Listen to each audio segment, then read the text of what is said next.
Hey, what's up everybody? It's Lids, and we're back for some more Gwent, and today we're playing more of the Battle Rush seasonal event, which is an alternate game mode in which we have just 8 seconds to take our turn and 15 seconds to choose our cards in between rounds. That means that everything needs to be lightning fast, including this deck, so let's go give it a look.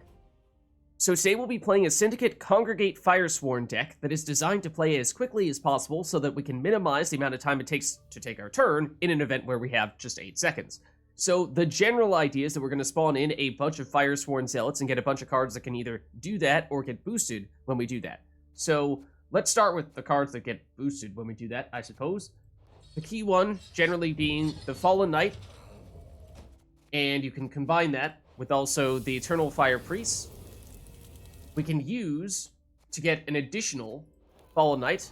Damnation. Generally, you're going to spawn in one of your Firesworn Zealots and then use this on one of those to create another one of your Fallen Knights. So those are the key cards that are going to get boosted whenever you spawn in the Zealots in the first place. You can also use Ulrich to create an extra copy of, usually this is going to be a Fallen Knight because that is slightly better than a Priest, but both are viable options. In terms of how you actually make those things get spawned in, well, we have the big one, which is Hemmelfart. We generally prefer to do him in round 3 because then you get the Congregation, you can convert those Firesworn Zealots that you spawn in into the Fallen Knights and Priests that you have in your graveyard from when you played them in round 1. But that's just one of the options. Roderick is mostly here as a coin generator, but at the end of the round you can throw in the Order ability for Flaming Rose Footman. Then Lieutenant von Herst, we have a lot of clerics, so once you have one of them on the board, you put Lieutenant von Herst in a row, and he's going to spawn in a Firesworn Zealot every single turn, automatically, no clicks necessary, so that's really nice. Just bear in mind, this takes up a lot of space, especially if you play him early, so make sure you give him plenty of room to do his thing. Also, Sacred Flame, spawn in a couple Firesworn Zealots, and then at the end of the round, click that Order ability to boost all of your Firesworn units by 1, which, assuming you're going to have a lot of Firesworn units on the board, which is kind of the whole point of this deck, should make that worth a lot of points as well. Then we also have Congregation directly, which obviously you can get this from Hemmelfart as well, but this way, assuming you already have a Firesworn card in one of your rows, is going to give you 3 Zealots, which is pretty solid. And also the Eternal Fire Disciple, spawning in 1 Zealot per turn, and at just 1 coin, that is really solid value there. Since that does cost a little bit of coins, we actually don't spend too many coins in this deck, but you can throw down the Firesworn Scribe in the range row to help you sustain those coins, as we were talking about before. You can also get a little bit of coinage from Roderick as well, but not really much in the way of coin spending here. You can also do some thinning with Sewer Raiders once you have a few coins. That's actually perhaps the most difficult coin threshold to reach. And then spend a coin or use the Insanity ability to get the thinning on Casino Bouncers. If you do get up to 9 coins, you can thin out the Flying Redanian. And then the big things are ideally in round 3, as we were talking about before, Hemmelfart, yes, but also Jacques at that point will have fully evolved into his Grandmaster form because we do have Devotion, so he can be something that spawns in more of those Flaming Rose Footmen. Also can be a coin spender to generate some points there. And also, St. Gregory. Now, he's one of the new cards that actually evolves after you win a round.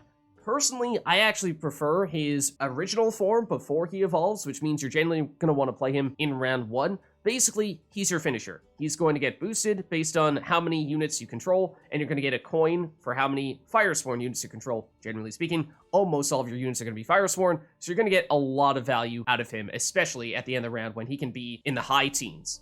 He does evolve once you win a round. The issue there is that although he is still powerful as a finisher, he has a Berserk ability where basically you're going to want to spend coins to deal damage to your opponent, and if you don't have enough coins, he's going to damage himself. That's where the Insanity comes in. That's how you're hitting that Berserk 1 threshold. Once you do that, he boosts all of your Firesworn units, damages all enemy units by 1, and then destroys himself. That is super, super valuable. The problem is that it is really painfully slow, and so almost every time that I tested out trying to use this ability, I ran out of time. So bear in mind that if you do get stuck with St. Gregory after he evolves, just be really careful that you have enough time to still get him down to Berserk 1. But with that being said, that's all there is to it. It is, in essence, about spawning in as many of the Zealots as possible and getting a bunch of cards to get more powerful whenever you do that. So let's go see it in action. Alright, going up against monsters here. And we'll go first. Okay, so we'd like to have a mixture of spawning stuff and stuff that gets boosted or generates coins when we do that. So looks decent in that regard here. Might be a little more of the coin generation than we need. Okay, let's go with this then. And let's begin by using Ulrich to give us an extra Fallen Knight, and that can be our primary point scoring engine here in this round. Irae. Uh-oh. With what? Not really sure what their plan is here. Also, not really... Okay, I mean, yes, it does technically set up that, but I'm not really sure why you're going for that. I'm gonna use Damnation to turn this into a second Fallen Knight. Might have wanted to have done it in this row, though. Spread ourselves out a little bit more with our boosts. Now we do this, and we do this. I guess we can put you here now.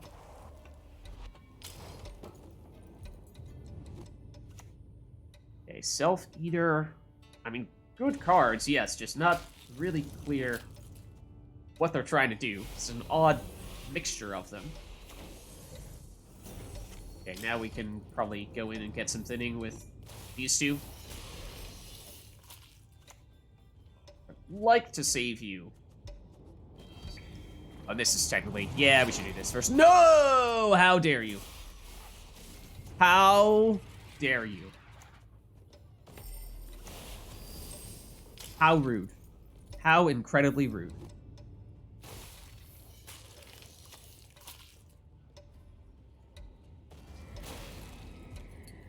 Okay, well, maybe in a bit of trouble here now. Especially because, okay, well, our turn is apparently ended, even though okay, only wanted to do that once, good. Because they are going to get some points every turn just from these Gurnakora's fruits powering up Gurnakora. So we might need to cut it here. Wanted to get the thinning from both of our thinning cards, but I don't think that's really an option anymore. Because that was more a luxury rather than a pure point scoring option. Okay, we drawn some more of our engines here, but we don't want to see a second Casino Bouncers in hand. You don't really make a lot of sense with the stuff we're looking at here. We want to get more stuff that can, spawn in units for us. Okay, they're gonna push 2-0. Because that is the current state of Gwent. So we're gonna do this. And it is not enough tempo-wise, so we're gonna go a leader ability charge here. Of course, ideally, we would get these guys down first, but can't really afford to do that right now. Would like to save Cyrus and Jacques for a later round. If we can. Okay, that's obviously not enough tempo-wise. But I think they're showing here that they're going all in and they're not about to stop anytime soon. Which means that temporarily we can be slow tempo-wise to set ourselves up with all of our engines and then go with things like Hemmelfart and Congregation, which we're definitely going to need to use at this point. No question, we are going to need to use at this point.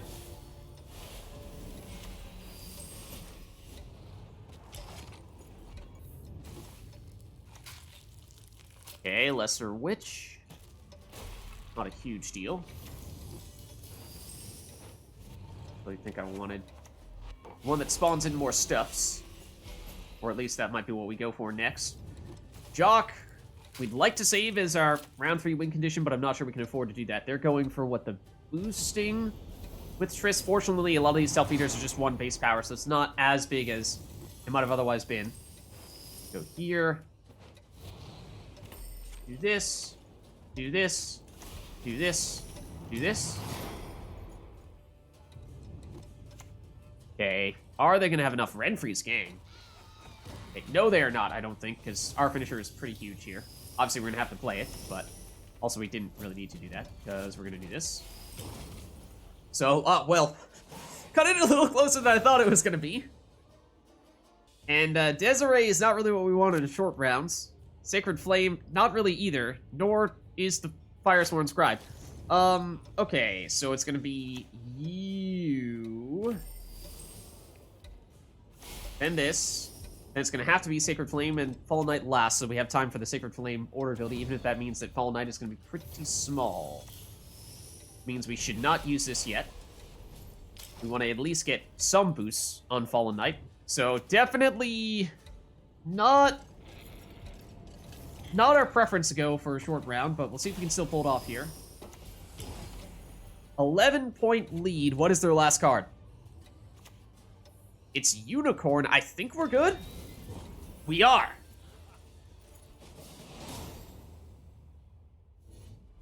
All right, so going up against Scoia'tael here. And they'll go first.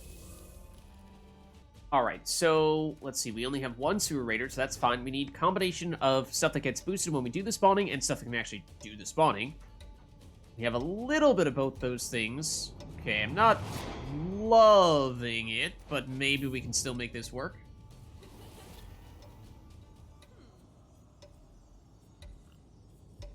Going for the hand buff, but it takes a while to do that. Dwarven Chariot comes in first. We'll start with the Firesworn Scribe.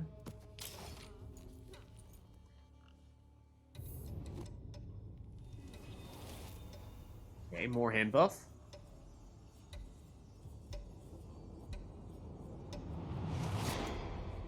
And Farseer, which at this point is probably going to set them up for a pretty large boost. Let's go Ulrich here into a Fallen Knight.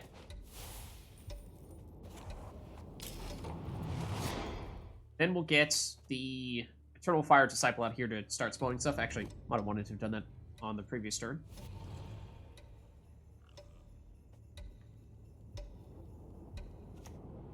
Okay, Farseer is huge. Let's do this. Do some spawning.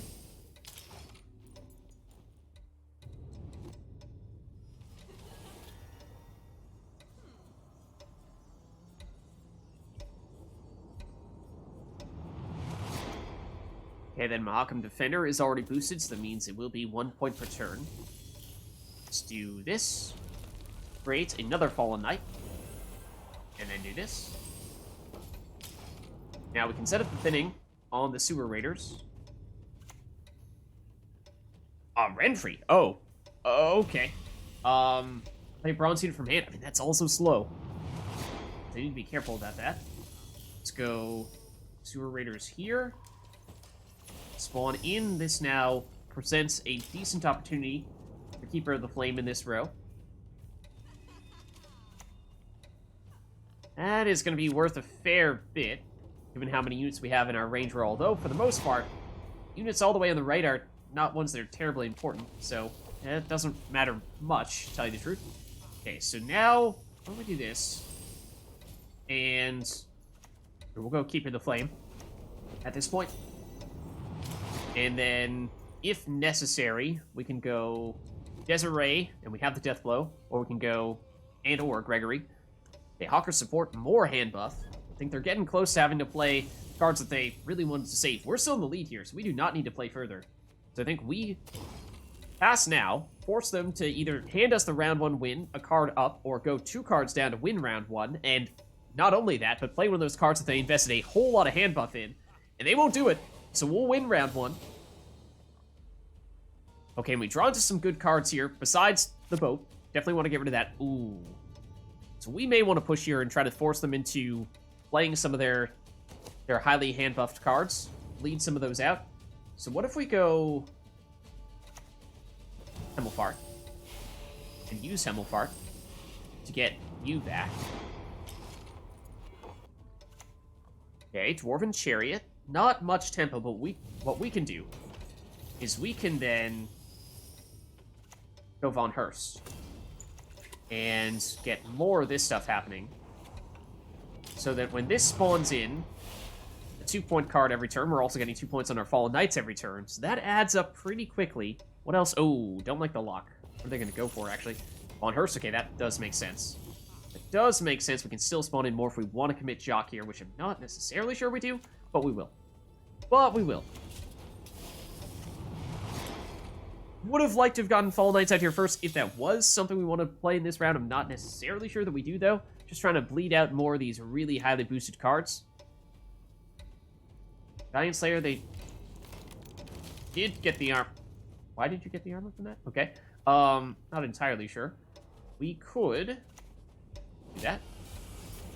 Might have wanted to have gone with some leader ability charges first, but we'll see. We are holding on to a decent-sized lead here. Gregory could still be reasonably big, but yeah, getting rid of Torque is definitely big, and we could pass here. In fact, I think we will, because that means they are going to have to go 2 cards down and probably play another one of those very highly boosted cards. They probably still have 1 remaining in their hand that they'll save for round 3, which will be really effective, but they realize we have already bled out everything they needed for their round 3 win condition, so they cannot win, and they will forfeit. Alright, so going up against Nilfgaard here, and we'll go first.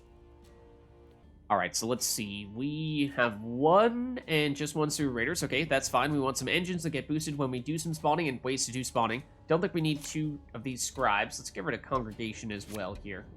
Okay, that gives us access to another potentially powerful engine. Okay, this can work. This can work. Let's start off with Roderick to give us some coin generation. And some potential to spawn in some stuffs. Nilfgaardian Knight, I mean, they are Toussaintious Hospitality, so they will be doing a lot of boosting on our side, I would imagine. Okay, they're gonna lock you, I assume, right? Yeah. That is a little unfortunate because well, no, we still have access to more spawning. Okay, we can still make this work. Obviously, we have it with Roderick, yes, but we also have the Congregation as well. And we can use Damnation to create a Fallen Knight, is possibly even what we're going to want to do on this turn. Where they're going to boost. Okay, just as long as it's not this Zealot. It works for me in that case.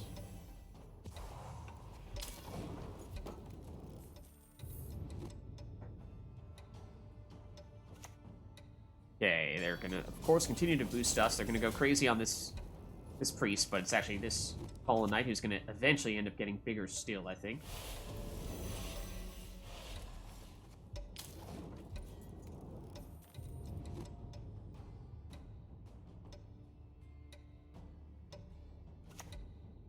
Okay, Guillaume. Gonna get huge when they do this. And they're gonna reset this fairly soon, one would assume.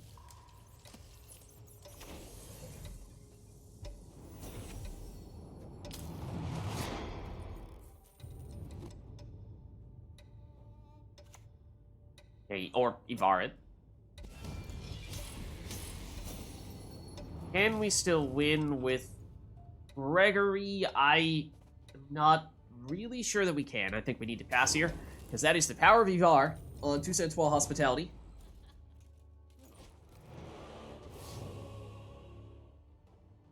Alright, and we draw into boat. That's obviously not something we want to see. I don't think these scribes, or at least that many scribes, is worth us using here. Alright, they're pushing 2-0. Can't say I'm surprised. Now, I think we're looking at the Ulrich into Fallen Knight.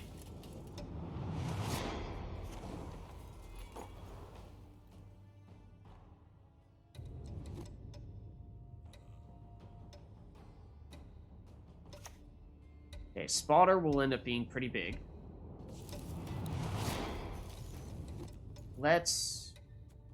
Yes, we'll get you down a little bit preemptively here, especially because, no, I don't think we need that.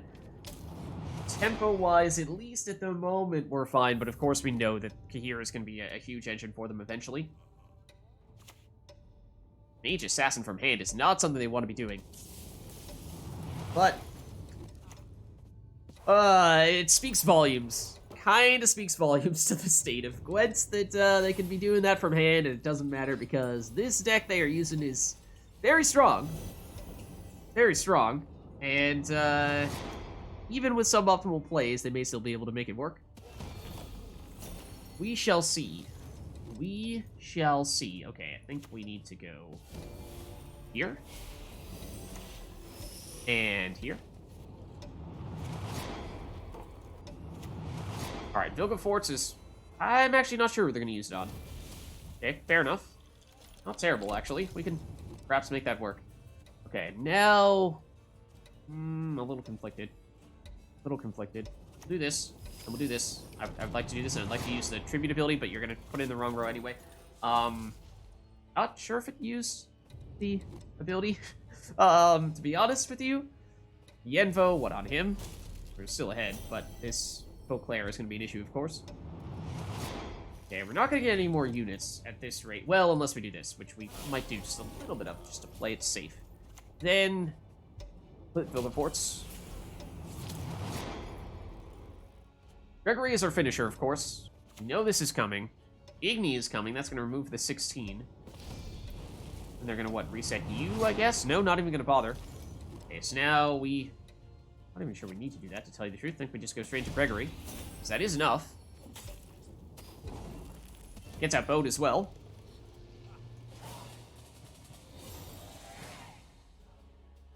Okay, Von Herst is great if we can get a cleric to go with him. Perfect. Okay. Really would like a longer round to set this stuff up. But I guess this will have to do. We start with you. Then it's Von Herst. It's going to have to be last turn for Fallen Knight. Otherwise, Von Herst doesn't really have time to do his thing. And they realize they can't stop us. They tried to push 2-0, couldn't pull it off. And so they forfeit. Alright, going up against monsters here. And we'll go first. Alright, so we're looking for a mixture of unit spawning and cards that get boosted from doing that. We have some of that stuff. But not as many engines. Oh, okay, we have 2 of those engines. Let's get rid of one of the congregations. Okay. We can make this work. Why don't we start with something that will give us some coins?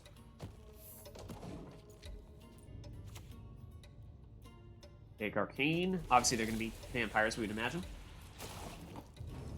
Now let's go Von Herst. We have a cleric. We're going to want to get our engines to get powered up from this spawning soon. Might even want to use tactical advantage on Von Herst. Keep him a little bit safer. So he's going to take some damage.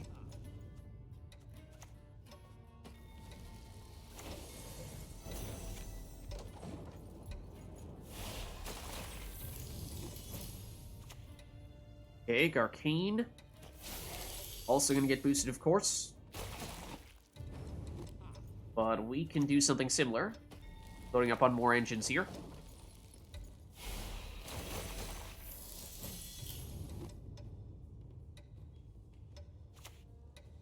Okay, Alp. More bleed.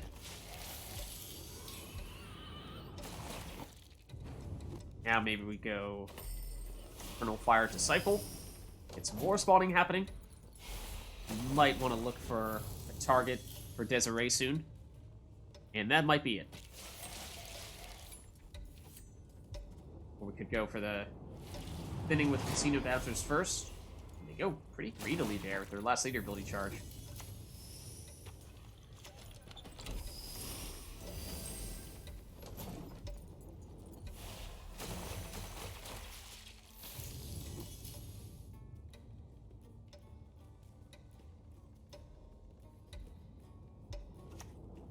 Okay, Detloff. It's a little bit late for him. Surprised. Also not the best positioning for him either. Okay, let's go spawn, and then Deathblow. And I think we'll leave it at that.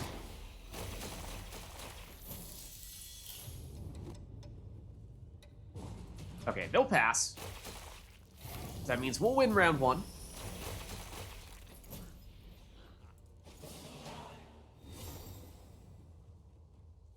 Alright, and at this rate, we might just abandon ship with Sewer Raiders. Would have liked to have seen that in round 1 if we were going to get it at all. Could even consider trying to push 2-0 here. I'm a little bit tempted to go that route. Ulrich plus Fallen Knight gives us some more firepower there. We can get some units on the board relatively quickly. When we combine our Congregation, Sacred Flame, and Leader ability. And even Jacques, to a certain extent. Renfree, okay, didn't see that one coming. I will admit, I did not see that one coming.